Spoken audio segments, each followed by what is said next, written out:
매듭 전유동이라고 들어보셨습니까? 주로 전유동 낚시 입문자들에게 권하는 방법인데, 채비는 전유동 채비와 똑같이 하고 원줄에 찌매듭만 하나 묶어주는 것이 매듭 전유동이죠. 이 찌매듭의 역할은 반유동 채비의 찌매듭처럼 수심 하한선을 결정하는 게 아니고 그냥 내 채비가 어느 정도 속도로 내려가고 있다는 걸 보여주는 눈표 역할입니다. 그래서 찌매듭만 있고 찌구슬은 없습니다. 즉 매듭이 찌구멍을 통과해서 더 밑으로 내려갈 수가 있습니다.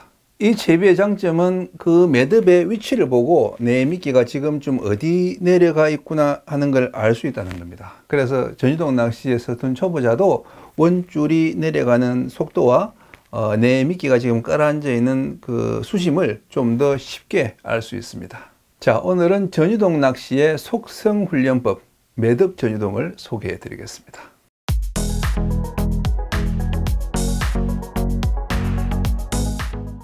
제가 제주도에서 전유동 낚시를 처음 배울 때는 선배들이 찌매듭을 못하게 했습니다.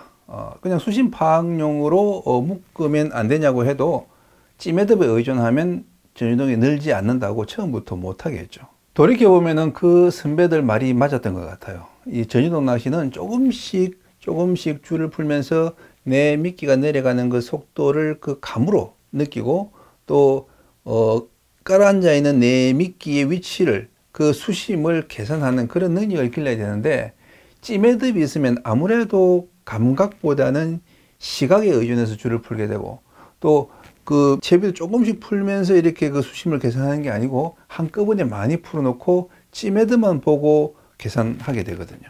그래도 저는 지금 전유동을 배우려는 분들에게는 원줄에 찌매듭을 묶어주는 매듭 전유동을 권합니다. 그 시절 제주도 같은 곳에서는 거의 매일 바다로 나가니까 뭐 매듭이 없어도 또 금세 이렇게 전유동 낚시에 감을 잡지만, 요즘 도시에 사는 낚시인들은 어쩌다 한 번씩 바다에 나가는데 전유동 낚시에 감을 잡는데 굉장히 많은 시간이 필요하거든요. 그래서 좀 더 속성으로 익힐 수 있는 방법이 필요하기 때문에 매듭 전유동을 권장하고 있습니다. 자, 우선 찌매듭 실은 이렇게 잘 보이는 실이 좋습니다. 면사 매듭을 묶은 다음에는 짜투리 줄을 바짝 잘라줘야 이 찌구멍을 원활하게 통과할 수 있겠죠. 면사 매듭을 묶는 위치는 보통 수심보다 한 1 내지 2m 위에 맞춥니다. 즉 수심이 6m라면은 면사 매듭을 묶는 위치는 바늘에서부터 한 7 내지 8m, 수심이 10m인 곳에서는 한 바늘에서부터 11에서 12m 수심에 이제 묶어주면 됩니다. 만약에 처음 내리는 곳이라서 수심을 잘 모르겠다 그러면은 바늘에서부터 8m 높이에 묶는 것을 권합니다. 전유동 낚시는 깊은 곳보다는 한 6 내지 8m 수심에서 잘 되기 때문에 그 정도 수심에서 낚시를 하는 것이 감성돔을 낚을 확률도 높고 또 8m 수심이 찌매듭을 묶기도 편합니다. 보통 전유동에서는 목줄의 길이를 2발 이상, 즉 한 3.5 내지 4m로 그 반유동 채비의 목줄보다 더 길게 쓰죠. 그렇게 이제 길게 쓰는 이유는 반유동 채비의 경우에는 이제 수중지가 먼저 내려가고 이제 그 뒤에 한참 후에 이제 이렇게 목줄이 내려오기 때문에 목줄이 길면은 미끼가 그 바닥까지 내려가는 시간이 너무 많이 걸리지만, 전유동 채비는 수중지 없이 그 목줄에 좁쌀 봉돌만 물려서 내리기 때문에 목줄이 길수록 미끼가 더 빨리 가라앉습니다. 이렇게 찌를 초리대 끝에 붙인 상태에서 릴 바로 위에 찌매듭을 묶어주면 목줄 3.5m 플러스 원줄 4.5m는 8m가 되죠. 만약에 6m 수심에 찌매듭을 묶으려면은 릴에서 한 2m 더 위쪽에 이제 매듭을 묶어주면 되고, 10m 수심에 찌매듭을 묶으려면은 릴에서 원줄을 2m 정도 더 풀어낸 다음에 거기에 이제 찌매듭을 묶어 주시면 됩니다. 일단 이렇게 찌매듭을 묶어 놓고 전유동 낚시를 하면은 어떤 장점이 있느냐? 첫째는 내 원줄이 내려가는 그 속도를 매듭의 이동을 통해서 쉽게 판별할 수가 있고, 둘째는 찌매듭이 찌에 닿기 전까지는 미끌림이 발생하지 않기 때문에 초보자도 미끌림에 대한 두려움 없이 원줄을 풀어줄 수 있다는 겁니다. 언뜻 생각하면은 수심보다 1, 2m 그 위에 이제 찌매듭을 묶었으니까 그 찌매듭이 찌에 닿으면은 수중에 있는 내미끼는 바닥에 닿는 것이 아니냐 그렇게 생각할 수가 있지만 이 전유동 채비는 가볍기 때문에 그 45도 각도로 비스듬히 깔아놨습니다. 그래서 10m 수심에 맞춘 찌매듭이 찌구멍에 닿아도 그 밑에 채비의 실제 수심, 즉 수직 수심은 7 내지 8m에 불과합니다. 저는 밑바편에서도 말씀드렸지만 45도 각도로 깔아놓은 채비의 수심은 수직 수심의 약 1.5배라고 보면 거의 맞습니다. 정사각형의 45도로 대각선을 끄면은 그 대각선의 길이는 한 변의 길이의 1.5배가 되거든요. 그래서 수직으로 6m 수심이면은 전유동 채비의 수심은 약 9m, 수직으로 8m 수심이면 전유동 채비의 수심은 12m, 수직으로 10m 수심이면 전유동 채비 수심은 약 15m가 됩니다. 조류가 약할 때는 원줄이 45도에서 이렇게 60도 정도로 좀 더 내려서게 되겠죠. 이제 그때는 수심의 1.5배가 아니라 1.2배나 1.3배 정도 수심에서 이제 바닥에 닿게 됩니다. 그래서 일단 그 찌매듭이 찌를 통과하기 전까지는 마음 놓고 줄을 이렇게 풀어주다가 찌매듭이 찌를 통과한 직후부터는 뒷줄을 딱 잡고 이제 브레이크를 걸어주면서 천천히 미끼를 내려준다는 생각으로 조금씩 뒷줄을 주시면 미끼가 이제 바닥에 닿을 듯 말 듯한 상태로 이렇게 바닥층을 흘러가게 됩니다. 먼저 찌매듭이 찌 구멍을 통과한 뒤에 한 2m 정도 천천히 이렇게 잡았다 풀었다 하면서 이렇게 내려줍니다. 그렇게 2m 내린 상태에서 좀 기다려보고 그때까지 뭐 입질이나 미끌림이 나타나지 않는다 그러면은 다시 뒷줄을 풀어서 한 2m 정도 아니면은 많이 내려갔다 싶으면 한 1m 정도 그렇게 이제 잡았다 풀었다 하는 조작을 반복하다 보면 어느 순간 원줄을 와락 끌고 가는 감성돔의 입질을 만나게 됩니다. 이렇게 하는 게 이제 너무 시간이 많이 걸린다 싶으면은 그때는 반유동 채비를 해서 이제 바닥 수심을 먼저 체크해 놓고 전유동 채비로 전환하는 그런 방법도 있습니다. 전유동을 배울 때는 만조 기준 7m 이내의 얕은 여밭에서 하시는 게 좋습니다. 감성돔 전유동은 내미끼로 바닥을 찍어야 이제 수심 그 파악이 가능한데 수심이 얕은 곳이라야 미끼를 쉽게 바닥까지 내려서 이렇게 바닥을 찍는 연습을 많이 할 수 있기 때문이죠. 수심이 10m 이상으로 너무 깊은 곳에서는 초보자가 그 채비를 내려서 바닥을 찍는 훈련을 하기가 어렵습니다. 바닥을 찍고 바늘이 걸리고 그런 과정을 통해서 아하 이 정도 속도로 내려주면 되는구나. 이 정도 내려가면은 그 내미끼가 바닥에 걸리는구나 하는 그런 감을 빨리 익힐 수가 있습니다. 전유동 낚시는 수심이 깊은 곳에서 잘 먹히는 그런 낚시법이다. 이렇게 이제 생각하는 분들이 의외로 많은데 그렇지 않습니다. 전유동 낚시는 수심이 깊은 곳보다 얕은 곳에서 더 잘 먹히고 특히 연습을 하는 과정에서는 수심이 얕은 곳에서 빨리 바닥을 찍는 연습을 해야 그 전유동 낚시의 감각을 빨리 찾을 수가 있습니다. 그리고 감성돔은 한겨울에도 그 확률적으로 깊은 물골보다 얕은 여밭에서 훨씬 더 잘 낚입니다.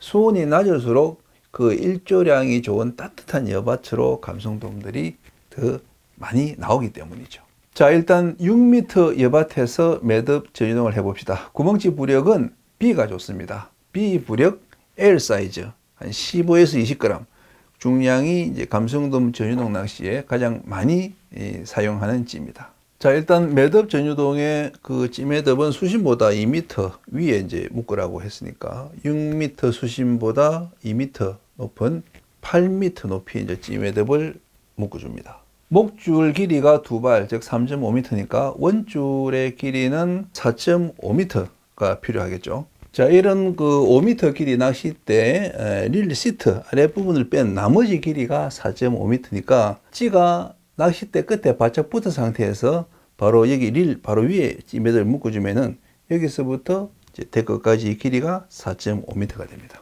매듭 전유동을 할 때 미끌림을 줄이고 입질 확률을 높이기 위해서는 그 찌매듭이 찌에 닿기 전부터 뒷줄을 잡아서 미끼가 내려가는 속도를 줄여줘야 됩니다.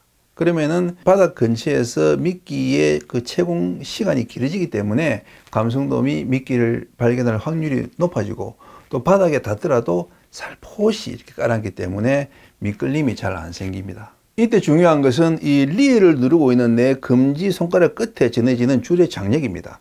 이 줄이 팽팽하게 당겨져 있는 상태에서는 내 미끼가 아직 바닥에 깔아앉지 않은 겁니다. 하지만은 이 줄의 장력이 약해지거나 이렇게 은줄이 느슨해지면은 미끼가 바닥에 닿은 거니까 바로 회수해야 됩니다. 1단계 목줄 채비의 정렬 시간 파악하기. 전유동 채비의 목줄 길이는 반유동 채비의 목줄 길이보다 중요한 의미를 가집니다. 그것은 뒷줄을 주지 않고도 확보할 수 있는 최소한의 수심이기 때문이죠. 목줄의 길이가 3.5m라면 그 목줄만 내려서도 3 내지 3.5m의 수심이 확보됩니다. 그래서 얕은 여밭에서는 목줄 길이를 한 5m 정도로 대단히 길게 해서 그 목줄만 가지고 전유동 낚시를 하는 분들도 있습니다. 우선 투척 직후에는 찌 밑에 찌멈춘봉이 깔아앉는 걸 보면서 목줄 채비의 하강 속도를 파악합니다. 요령은 바로 뒷줄을 풀지 말고 목줄이 내려설 때까지 기다려주는 겁니다. 그러면은 이 목줄이 이렇게 점점 깔아앉아서 이렇게 이제 수직에 가깝게 되면 이제 그때 이 찌 멈춘봉이 찌에서부터 떨어지기 시작합니다. 그때까지 걸리는 시간을 재봐야 되는데, 이 목줄이 수직으로 내려서는데 걸리는 시간이 한 15초에서 20초 정도 걸리면은 그 채비 무게, 즉 그 목줄에 물린 봉돌의 무게가 적당하다고 생각하시면 됩니다. 이 목줄 정렬 시간은 감성돔 낚시와 뱅에돔 낚시가 다릅니다. 뱅에돔 낚시는 30초 정도 걸리게 천천히 이렇게 이제 깔아놓는 것이 좋고, 감성돔 낚시는 좀 빠르게 한 15초에서 20초 정도, 그 정도 걸리게 깔아놓는 게 좋습니다. 이 목줄 채비의 하강 속도 파악을 위해서 20초 정도 이 뒷줄을 잡아주는 이 1단계는 이 채비 무게를 파악하기 위한 목적도 있지만은 목줄의 봉돌보다 미끼를 먼저 깔아앉히기 위한 미끼 선행의 목적도 있고, 또 원줄의 저항을 줄여서 그 채비 하강 속도를 올리는 목적도 있습니다. 처음부터 뒷줄을 많이 풀어버리면은 수면에 길게 늘어진 그 원줄이 저항이 되어서 목줄 채비가 원활하게 내려가는 것을 방해합니다. 2단계 찌 멈춘봉 깔아앉히기. 목줄이 정렬되면 이제 뒷줄을 풀어서 찌 멈춘봉을 깔아앉힙니다. 그런 뒤에 그 찌 멈춘이 깔아앉는 것을 유심히 보면서 깔아앉는 속도와 각도를 기억합니다. 그 속도와 각도의 연장선이 물속 채비의 하강 속도와 각도가 되기 때문이죠. 이때 첫 뒷줄을 푸는 길이는 2m 정도가 적당합니다. 사실은 이제 숙달되면 1m씩 푸는 게 더 좋은데 처음에는 한 2m 정도 풀어주면 적당합니다. 다시 말씀드리지만 원줄을 한꺼번에 많이 풀면은 그 원줄이 저항이 되어서 미끼가 내려가는 그 속도가 느려집니다. 첫 뒷줄 2m가 다 들어가면 수중의 낚시줄 길이는 총 5.5m, 수직 수심으로換算하면 3.5 내지 4m가 됩니다. 그 정도 수심이면 5m 이내로 얕은 여밭에서는 더 이상 줄을 풀지 않아도 충분히 감성돔의 입질을 받을 수 있는 수심입니다. 3단계 뒷줄이 빨려드는 속도 파악하기. 첫 뒷줄 2m가 이제 찌 속으로 빨려들면 원줄을 더 풀어서 이제 찌 매듭이 그 찌까지 도달하는 시간이 몇 초나 걸리는지 세봅니다. 대략 1m당 10초가 적당한 그 전유동의 원줄의 이동 속도입니다. 즉 3m 풀어준 원줄이 30초 만에 그 찌 속으로 빨려들면 이제 적당한 속도인 거죠. 처음에는 이 속도가 굉장히 더디게 느껴질 겁니다. 속공 스타일의 그 반유동 채비에 익숙해져 있기 때문이죠. 하지만 전유동에서는 그 원줄이 빠르게 내려가면 그만큼 수중의 미끼도 빠르게 내려가기 때문에 미끌림의 위험이 높아집니다. 그리고 감성돔이 미끼를 발견할 확률도 낮아지죠. 느리게 깔아앉을수록 그 바닥까지 내려가는 시간은 오래 걸리지만 일단 바닥 근처에 도달하면 그때부터 미끌림이 생기기 전까지의 그 미끼 채공 시간이 길어지기 때문에 입질을 받을 수 있는 시간과 확률은 더 늘어납니다. 다만 조류가 센 곳에서는 좀 빨리 깔아앉힌 다음에 잡아주는 전유동 견제조법이 잘 먹히는데, 그것은 좀 더 능숙해진 후에 하는 것이 좋습니다. 4단계 미끌림 감지. 풀어준 원줄이 다 내려가고 찌매듭이 찌구멍을 통과하면 그때부터 이제 입질 기대 모드에 들어갑니다. 사실상 이때부터가 감성돔 전유동 낚시의 본격적인 시작이죠. 지금까지는 원줄이 술술 풀리게 내버려 두었지만, 여기서부터는 이제 릴줄을 금지로 강하게 누르면서 줄 풀림을 제지합니다. 그러면은 느슨해져 있던 그 원줄이 이제 직선으로 펴지고, 수중의 목줄도 팽팽하게 펴지고, 미끼는 조류에 떠밀려서 약간 이렇게 솟아오르면서 이 릴을 누르고 있는 내 금지의 팽팽한 장력이 느껴집니다.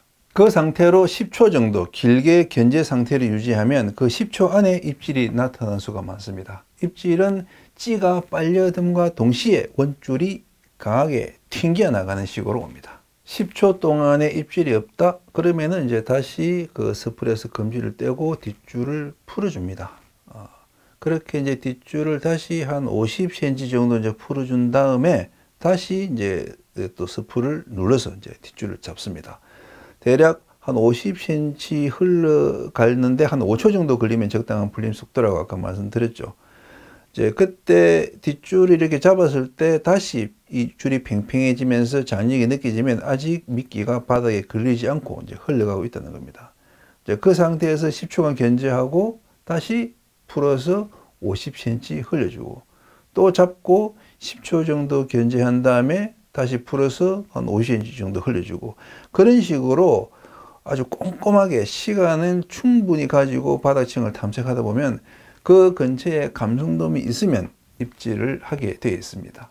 그러다가 어느 순간 팽팽하던 장력이 사라지거나 줄이 느슨해질 때가 있습니다. 그건 미끼가 바닥에 닿은 것이죠. 그러면 즉시 낚싯대를 들어서 채비를 회수해서 다시 이제 미끼를 갈아 끼고 처음부터 동일한 방법으로 앞서 했던 그런 조작을 계속 반복해 주시면 됩니다.